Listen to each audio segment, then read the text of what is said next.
Earlier today, the Law Society of Kenya and other human rights groups issued a very strong press release condemning William Ruto's remarks ya kusafirisha binguni. And that's what's going to form the basis of our analysis in this video. But before we do that, let's put things into perspective. A few days ago, businessman Rai was kidnapped by some unknown people. Days later after the kidnap, William Ruto threatens an assassination on the same businessman who was kidnapped some few days earlier. If only you can tie the dots, then you can just fathom for yourself what's happening behind the scenes. It's very interesting that when the opposition called for mass action demonstrations, William Ruto and his team and even the church were urging Raila Odinga and the opposition to call for something like a dialogue or to go to court. Yes, the same William Ruto is now against investors going to court and is even threatening them that if they can't withdraw their court cases, watasafirishwa binguni. The same William Ruto who has a majority in parliament, a majority in the Senate, and most definitely even the judiciary, is now in his control. Why can't he just put in place laws that will make sure that he can have his way if he feels the current laws cannot allow him to do what he wants to do? He has the majority in Parliament, National Assembly, and in the Senate. Why can't he use those numbers? And it's also very interesting that the judiciary validated William Ruto's win. But he does not want now Kenyans and investors to go to that judiciary. Could it be possible that Ruto knows what happened in the judiciary and he doesn't have trust in the same court that validated his win? Yesterday's remarks by William Ruto really brings to fore so many issues that I want us to dissect some of them here for Kenyans to understand what's going on behind the scenes. Before we dig deep into all those, and even before we listen to the Law Society of Kenya, let's remind ourselves once more of this unfortunate, the most reckless statements and remarks that can be made by somebody calling himself a president. Listen to this. Nimewaambia hawa watu wote hapo watoke. Hiyo kampuni ni kampuni ya wananchi na tutaipangia upya. Hakuna kesi entertain hapo. Kesi watoe na wao wenyewe watoke. Nyinyi mnanielewa? Tunaelewana? Na nimewaambia mambo ni mangapi? Matatu. Wakitaka kuniletea kisirani, either wahame Kenya ama nitawaweka jela ama wasafiri waende mbinguni. Those are the most useless and reckless remarks somebody calling himself the president can make. Let's listen to the Law Society of Kenya. The demand that we want to make on the president is to not only withdraw and apologize for those very, very unfortunate remarks, but also to allow the due process of law to take its course to its logical conclusion. We urge members of the Law Society of Kenya and other human rights organizations to remain steadfast in the defense of the Constitution and the rule of law.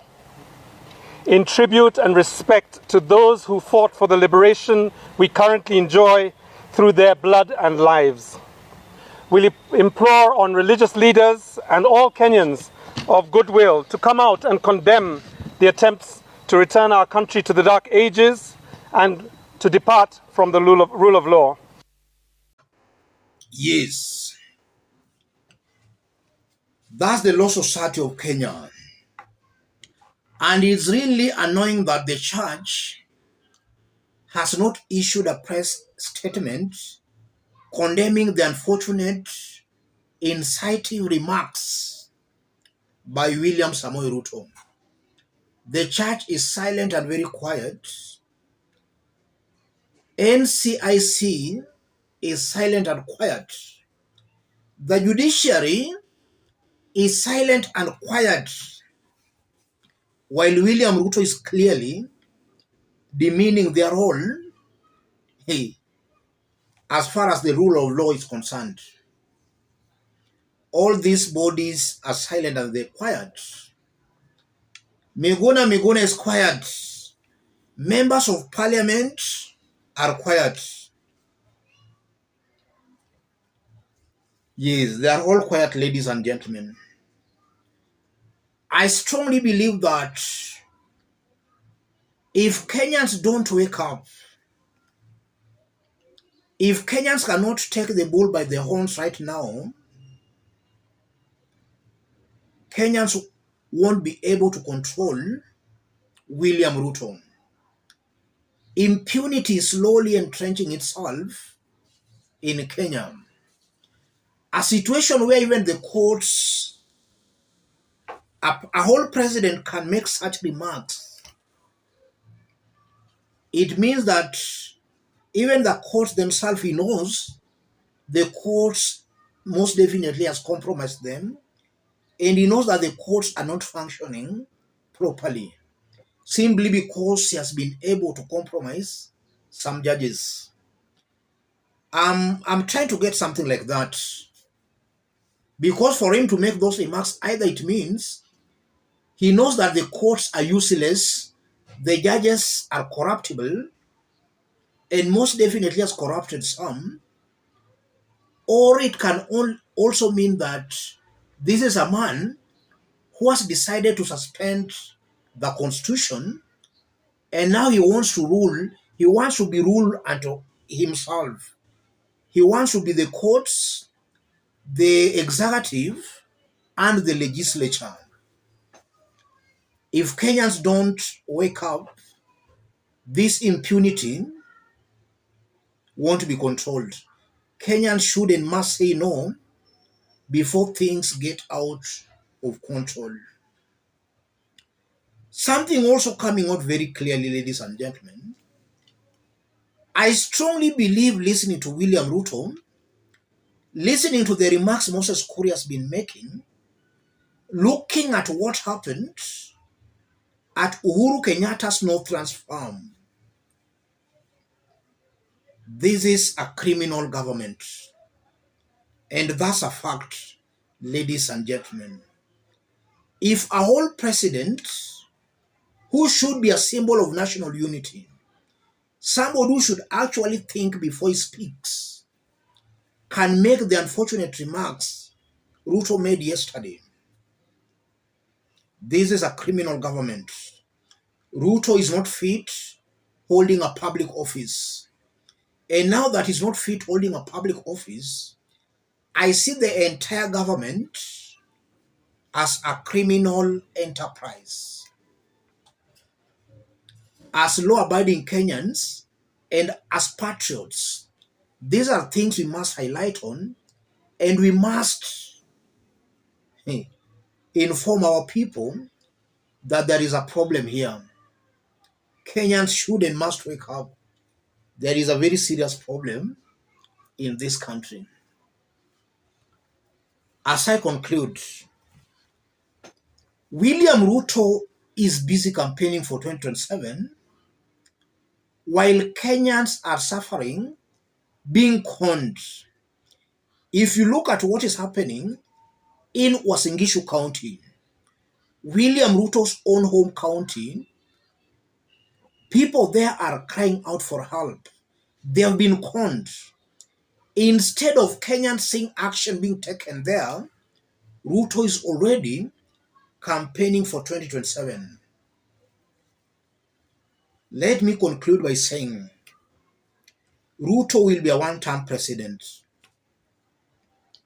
I'm not just seeing any formula William Ruto will use to win 2027 election. If it's about the people will decide that election, Ruto most definitely will be a one-term president.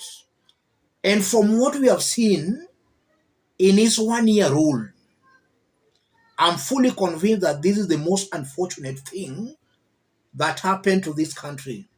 Having Ruto as the president, that was the most unfortunate thing that happened to this country. If they continue, I'm seeing Kenya really turning into a failed state, a banana republic.